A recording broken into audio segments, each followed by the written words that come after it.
number one. He kicked the guy in the balls. Yeah, that was true. When he kicked Domas, they were like, okay, now you are number one, man. Yeah, så gonna blush. She also Sundra. It's just like Hilly. Oh, I never did that. It's a weird Sundra mom. I never call after you, son. I mean, sure, I had to save you for 10 days, but I never did that. That's my boys. You're so strong. I raised you both good. I cried probably, but goddamn healing. Goddamn healing, yeah. It's always like, oh, that's my son. Oh, you're so strong. She's the mastermind, mom, and I'm gonna smash her. Oh my god, poor healing. She's gonna have a heart attack. And mom, I will marry her, mom. Oh my god, mother. Here we go. I'm gonna marry her. Healing! Best mom! So first of all, yet another new episode, right? I thought about best mom healing first. So I mean, I just love how healing is so goddamn Sundra best mom. Right? He's like, I didn't try to save you, Alexander. Yeah. He's like, mom, I'm so happy you fought all the monsters for me. And she's like, I didn't fight anything. I just love the healing, right? And she's always just so like, that never happened. But it comes with that wholesomeness, right? She's not a badass, super cool mom. Yet to Sundra, and then of course we know she's gonna be all like, oh man, I love my boys, right? So that's a really good strength of healing, right? The comedy with Sunderness, but also the wholesomeness, right? Where she can't, control herself, because she wants to be this like proper queen, right? That she can't really control. She gets like, well, you're my son, so of course you're gonna win, boys, right? So that's why I love her, right? Because she has all this great, scenes where she's raising them and so on, right? Learning, styling, etc. And the whole subverted trope, right? All this stuff. But also, especially now, then, because she goes from this like Sundra thing, right? Into the smug mom thing, which is like, yeah, I mean, I raised you both. Of course, you're immortals, right? And then we get that wholesomeness. And I think the wholesomeness of healing is even stronger and better, right? Than in other animes. It's because she's just like she's always trying to, pretend to be just this like unemotional queen. She's trying always to be like, well, I have no emotions. I'm a queen. She's trying to be, status or whatever, right? And then she's like, shut up, son, I'm gonna effing hug you, and so on. Yeah. So I think that is the good shit of a healing, because we had this Mike scene, she yells at them, right? She's like, God damn it, son, pissed off at him. He's like, shut up, son, useless, I do what I want. Yeah. I will hug if I want to. So it's a great, this like Sundra mom wholesomeness. This is awesome. But anyway, then I got into this very hentai plot, though, right? Let's be honest here, very hentai plot. It's into this thing, where Daida is like, that's right, mom, I'm gonna marry my stepmom. And he's like, but man, this anime already felt kind of, it has a lot of hentai vibes, right?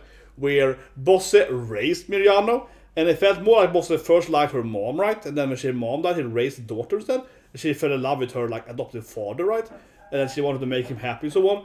And then, she kind of raised his son-ish, right? And now his son is like, oh yeah, my father is dead, so I'm gonna make you happy, Miranjo. So he's like, yeah, I'm gonna smash her hard every day.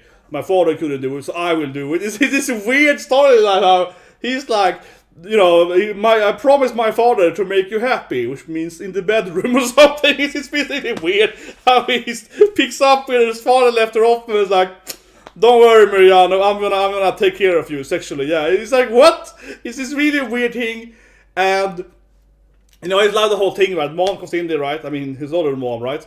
His real mom comes in and it's like, oh my god, that's Miranjo, kill her! It's like, mom, this is my wife now. Oh god, poor healing.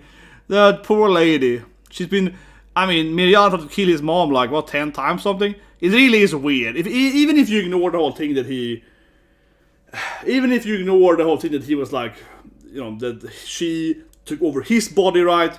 And tried to kill him by giving him his body to his father and all that stuff. And then she tried to kind of have like sex with his body when his father was in that body or something kind of. Damn, they had some kind of sexy dance. And they were, oh, we're gonna be together forever. And if he even ignored all of that shit, it really felt kind of strange, right? Then she also had to kill his mom, right? Many, many times, and his brother and so on. And he's like, whatever, I'm gonna marry her. Yeah. So poor healing. Healing comes in there, right? Just after having survived her attacks for like a few days, right? And her son is like, hey mom, thank you for saving my life. Now I'm gonna marry the woman you hate the most. It's like, what?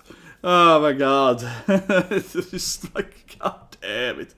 God damn it. Yeah, he's like, yeah, you're my girl now. And he's like, oh, but Daida-sama. Yeah, he's like, don't worry, I got you. I like this scene. When this shit happened, I felt like, okay, god damn it, man. He's gonna have sex with her now. He's gonna take his stepmom and yeah, he's gonna marry his stepmom. I really felt it here. I was like, oh man, now he's gonna marry his stepmom, right? It's yeah, he throws her up here in his arms, and she's like, oh my god, oh, Bosse. Like, no, I'm Daida-sama. Daida-sama, oh, that can work too. It's like, you know, I can live with that. Yeah, you know, it's like, what? And then the demon is like, her demon friend is like, yeah, you go, marry him and be happy, right? He's like, yeah, I allow it, you know, you take that boy instead, yeah. I knew at this moment, right? But it certainly was built up, though. It certainly was built up that Daida was in love with her before, right? He was in love with like the mirror, right? We see in opening somewhere, right?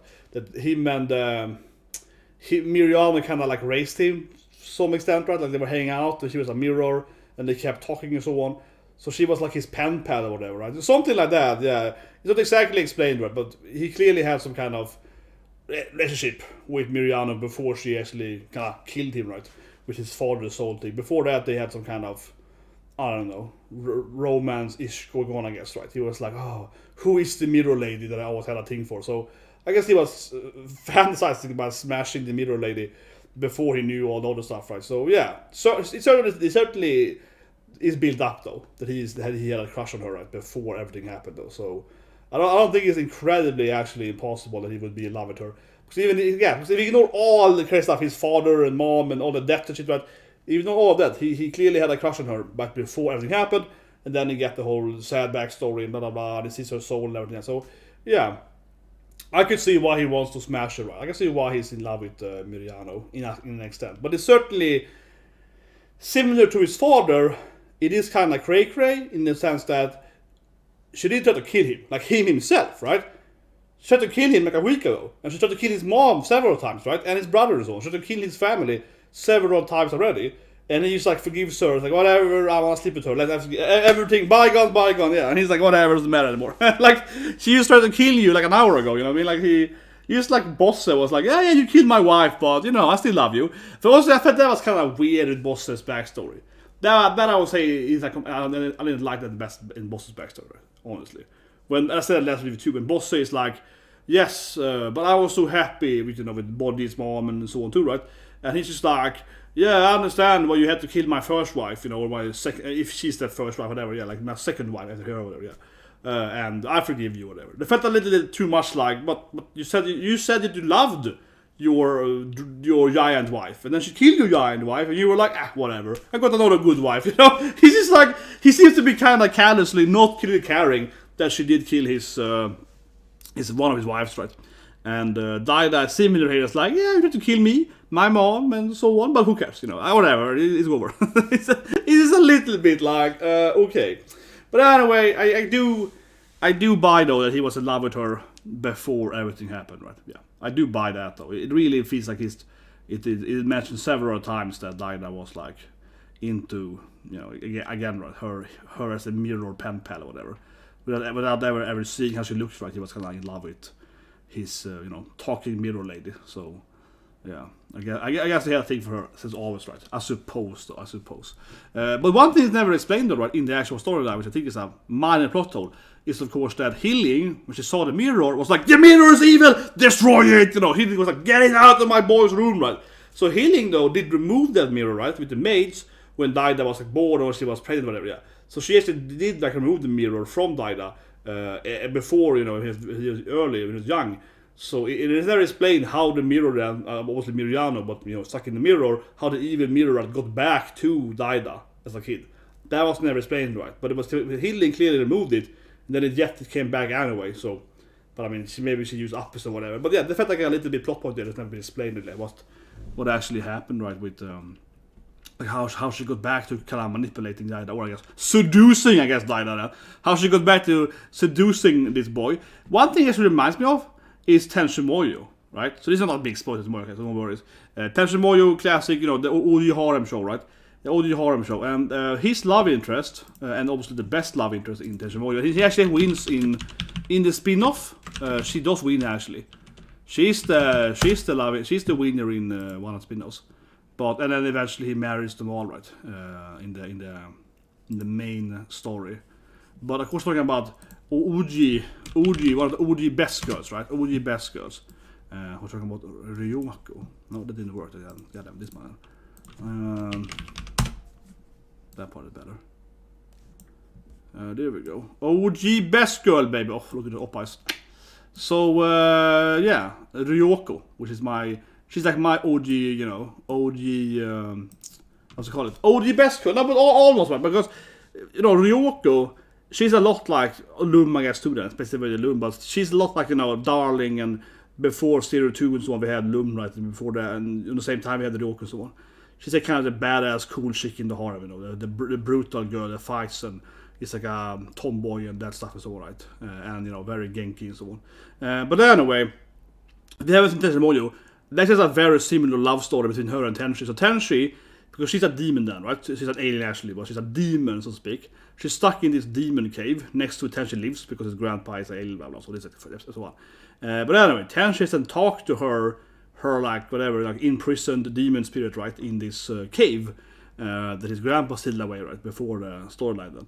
So he's back, they have some kind of similar relationship where she kind of talked to him a lot as a kid and so on, or observed him as a kid and so on, and she has some kind of spiritual relationship or something like that, right, which was stuck in a cave instead. So it is kind of, honestly, it is kind of similar to that Ryoko Tenshi love story with Daida Miranjo, yeah, like Tenshi was like, oh, I was like this cave or something. She was like, oh yeah, Tenshi. But at the same time, it is very hentai, right? Because just like Miranjo, Ryoko, you know, saw Tenshi as a boy, right? So she talked to him and so on when he was a baby, you know what I mean? Like he was like 3-year-old, 4-year-old, yeah. She kind of like, you know, was there that he grew up, right? And then she's like, oh yeah, I'm gonna smash that boy. Now it's a teenager. You know what I mean? It is a little bit like, yeah. It is a little bit like that. Kind of, you know, I'll have to serve Bosse, right? So, backstory, of course, really sad. And she was trying to kill herself and so on, of course, jumping off the mountain and so on. That's on the stuff, right? Makes it better. Okay, no, I'm just kidding. But it's so funny that, I said it earlier in the birth reaction, but it's so funny that people that look at my Annie Award video, right? Of course, I was mostly roasting how the Annie Award is so biased, right, for non-Japanese stuff, so right. And people are like, oh yeah, well, it's you know, Orkan is better nuanced than like, you know, whatever Miranjo. It's like, okay, have you seen this anime? No, you haven't. Right? I'm just saying, right? People haven't even seen these shows, right? Come on, let's be honest here. They have seen like one anime per year, whatever. But this is clearly where her, you know, desire started, right? She was so into like, I'm gonna make Bosse the best no matter what, as we know earlier too. And it is kind of clear, right, that she, even here, she was like so obsessed with making Bosse's goal or whatever, right? But never actually asking Bosse what he wanted, right? Because even here, she started sending these weekly to fight Bosse, right? And he's like, whatever, they're too weak, right? Send me a real fight. And she just want to do it, but she was going to die, right? And then later on, of course, she kills his wife and so on to make him stronger. So she's all been obsessed, right, by helping Bosse without actually asking him what he wants, right? It's like helping him in his own way, right? So this is certainly the start of her obsession of making Bosse the best, right? In her own way, you know what I mean? No matter what he actually wants, right? So she has that kind of yandere vibe, whatever you call it, right? Like she's obsessed with making him happy, but it's the kind of artificial happiness that she believes he wants, right? Not actually what he wants. And then what leads him to has this like, he's a cute boy, and then when you ask him questions, he gets uglier and also more evil, I guess. So that's a weird thing too. He defeats the god guy, right? And this is very interesting because, of course, I guess this guy was number 1, right? Before Bosse beat him. That's kind of how it definitely goes off.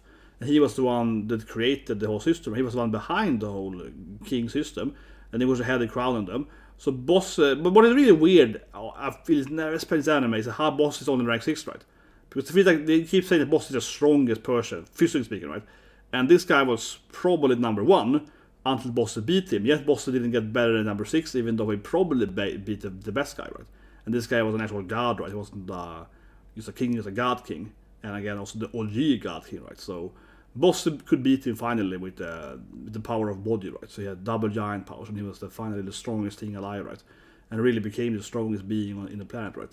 But it's interesting. I think it's again really good writing in this anime, right? Because this just shows you how Bosse is so sad now, right? Bosse is so sad that he's like, oh, I won, but now I just feel emptiness, right? It didn't mean anything, right? It didn't mean anything. And I think that it really comes from that Bosse knows his shit, right?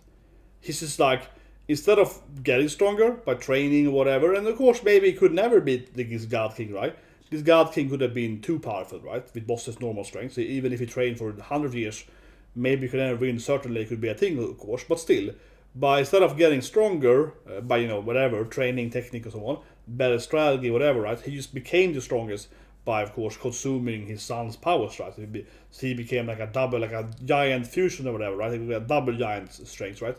And then suddenly he was too strong, and that's clearly like a cheat code, right? Bosse clearly cheated to win, so to speak. And that's why, of course, he feels so empty and bored now. Because he's like, oh, I won. Yeah, great. You know, yeah, I won, but to what cost, right? He also betrayed, of course, his wife and his son and so on. But so he betrayed his family, but also then he became strong in a, you know, in a way that feels kind of artificial, right? Especially artificial. It feels like a cheating way, right? How is it worth, right? How was it worth becoming this strong, right? You know, what is the value of this strength, right? Yeah, like reaching the apex of power, but not doing it in a natural way, not actually getting there by his own whatever, right? Training or improvement of techniques or whatever, right? Just getting there by cheating, and also then betraying his son and so on by doing it. But still, even if it wasn't betrayal, even if it was just like, here's a potion, drink this potion and you get double the strength forever, right? That still would feel also kind of empty, because you're like, oh yeah, but then you would be like, okay, if I drink this thing, I get double the power up. Okay, sure, right? Yeah, okay, but then you're like, oh, I'm so strong now.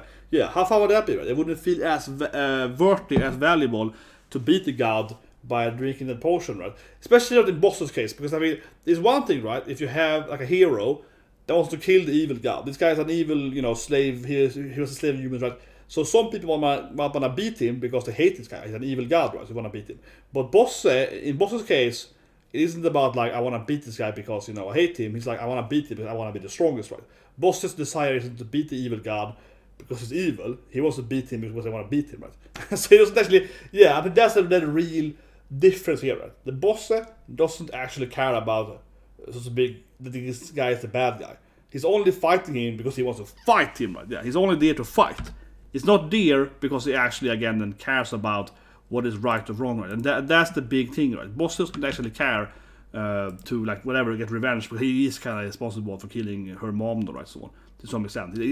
If anything, Bosse should hate him because, you know, with Mirajan's mom and so on, right? But anyway, he doesn't really know that. So he's only here to fight him because he wants to be the strongest fighter, right? And of course, then becoming the strongest fighter by cheating feels empty, right? If he was more like, I want to kill this guy because he killed, you know, my friends or whatever, right, and betrayed his people, yeah, then it would be more like, okay, I get the potion, I drink this, you know, cheat potion, right, bam, whoop, and now I'm like twice the strength, and I beat him and I saved the planet, yeah, that would be like, you know, that he would be happy because he was like, I saved everyone, or I got revenge, or so on, yeah. But now it's more like, I want to fight because I like fighting, and then I won, but I cheated, so, you know, what's the value in that, right? So, of course he gets depressed by beating. Running there, saves her, oh. Man, this anime, she's obviously a very sympathetic, sad character, right? Incredibly sad. Miranjo arguably might be one of the most saddest evil backstories ever. Honestly, yeah, I'm trying to think of another like sad bad guy, but because there are many sad bad guys in anime. Anime is notoriously has a lot of, you know, sad backstory. I mean, that's why I always say anime. Anime has a lot of usually long, good backstories. Why is this person the main bad guy? Very rarely do you find an anime where the main bad guy doesn't have like a, you know, a really good backstory why they are bad, right? You know what I mean? That's one of the, I think, anime's really big selling points, right? That they have really well motivated bad guys. Like, why are they evil for? This is why. But Miranjo might be the saddest bad guy ever. Miranjo seriously might be the saddest backstory, saddest villain ever, something. Yeah, something like that, right? Yeah, she might seriously be that. In that sense, you get by Daida wants to smash her, right? She's like, stepmom, I got you. But it is still his stepmom, so it is still weird, man. And she did raise him, and like, even though Ryoko is my favorite girl, right? Again, she's my favorite girl in One Tension Moyo, certainly she is. She's my OG best girl, right? More or less, right? But still at the same time, that is a little weird in Tension Moyo, because she kind of raised him. She kind of it's like a bonus mom tension, right? To some extent, it is kind of weird how she's like, oh yeah, I'm gonna marry my son, you know. It's a little bit like that. Tension Moyo too. He's a bit, and honestly, but Tension Moyo though has a lot of that seriously because Akane is his. What is she? Akane is the sister of his grandfather, and she wants to marry his grandfather, right? Her brother. And then when her brother is too old, then she's then decides to marry Tenshi, which is then her brother's grandson because she's like old because aliens who can live for longer. But it's still she wants to marry her brother's grandson. So it is, the anime I read has a lot of those weirdness and and so on. Yeah. And then Vashi also wants to marry Tenshi, and she's the mom of Ryoku. This character's mother also was trying to marry the same man, and she's trying to marry. So I mean, Tension Moyo. I mean, again, if you haven't seen it, it's like the OG horror anime. And it's a goddamn Jerry Springer show, right? Because everyone is basically related to someone. My god, the anime is effed up, man. The anime is really weird. It is really weird. And everyone is like an alien or something. And also for that matter, Vashu is Mihoshi's great-grandma or something. Yeah, she's also the great-grandma of another woman, another female character in the anime. And also in the harem. Yeah, like Vashu is like super old, right? Vashu is like 5,000 years old or something. So she's also the great-grandma of one of the other main harem characters, like straight up. But it's so weird, man. Holy shit, that is crazy. But seriously, it's kind of similar, right? Like she's gonna marry her love interest son now, right? She's gonna marry Bosse's son, right? Yeah, it's after trying to kill him. It's weird. My god, it's weird. It's anime where it's super hentai, man. This episode is sad and also super hentai. Holy shit. Anyway, guys, subscribe, press the like button. I'll see you guys. I do a little Elden Ring in a few hours now. I'm almost beating the game. I got 2 bosses left. Something like that. So I'm very close to beating the game. It's been a painful experience. It hasn't been that hard though. But I played it for a lot of hours because it is super long, okay? You don't have to do everything, but I've done most things on the world map, and I'm probably high, probably over level, right? Of course, for the bosses. But holy shit, man, you find like the sewers in the capital. Like, oh my god, it's like an hour more here. The game just never ends. Like you find a new area, and like oh my god, like you find the underworld. Oh, it's like 3 dungeons here. You're like, well, I thought it was like 1 dungeon. The game is a lot of that. You find a new dungeon. I'm in the Mog Bloodlord dungeon now. You find the Blood dungeon. And, oh, it's not a dungeon here. Yeah, the game is like insanely big. Like seriously. You don't think the world map is that big, because every time you find a new dungeon in a new region, it's like a freaking 3-4 boss fights there. You're like, what? But this was now that I'm over leveled, right? Because I've done all of them, it's like 2 or something, right? So now it's easy, right? Because you can almost kill the boss like 1 combo, of course. But it's like, holy shit, is the game big? One thing I say about the game. You can say it's bad or good or whatever, but it's big at least. It's a lot of hours to play the game. Anyway, see you guys. Have a good day in Elden Ring. Maybe in like 3 hours from now. Get some food and so on. See you guys and have a great day.